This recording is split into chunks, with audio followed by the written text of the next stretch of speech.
மாண்புமிகு பிரதமர் அவர்களே, போய் மணிப்பூரையும் உத்தரப்பிரதேசத்தையும் பாருங்க. ஒட்டுமொத்த இந்தியாவுக்கு பாஜக மாநிலங்கள், அந்த 2 மாநிலங்கள் மூலமாகத்தான் போதைப் பொருட்களை பரவுதுன்னு ஆதாரங்களோட செய்தி வர்றது பத்திரிகை நீங்க படிக்கலையா? இது எல்லாத்தையும் மறைச்சிட்டு அமைதியான தமிழ்நாட்டு மேல அவதூறு பரப்பாதீங்க.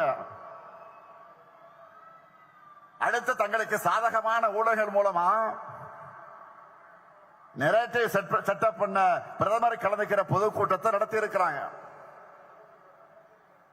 ஏதோ புதுசா கூட்டணியை உருவாக்கிட்ட மாதிரி அவரும் தோல் உயர்த்தி இருக்கிறார்.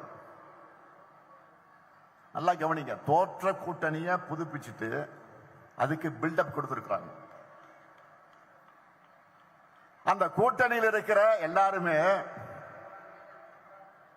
இடி, ஐடி, சிபிஐன்னு ஏதோ ஒரு வகையில பாஜக கிட்ட சிக்கி அந்த வாஷிங் மிஷின் தங்களையும் விழுக்காதா என்ற நப்பாசையில கையை கட்டி உட்கார்ந்து இருக்கிறாங்க.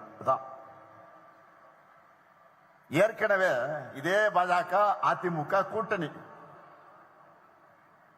2019 தேர்தலையும் 2021 தேர்தலையும் ஒன்னா நின்று பார்த்தாங்க, தோற்று போனாங்க. அடுத்த 2024 தேர்தலில் அதிமுக பாஜக என்கிற வேஸ்ட் லக்கேஜ கேட்டுட்டு நிக்கலான்னு அப்புறமா சேர்ந்துக்கலான்னு மறைமுக கூட்டணியா வந்தாங்க.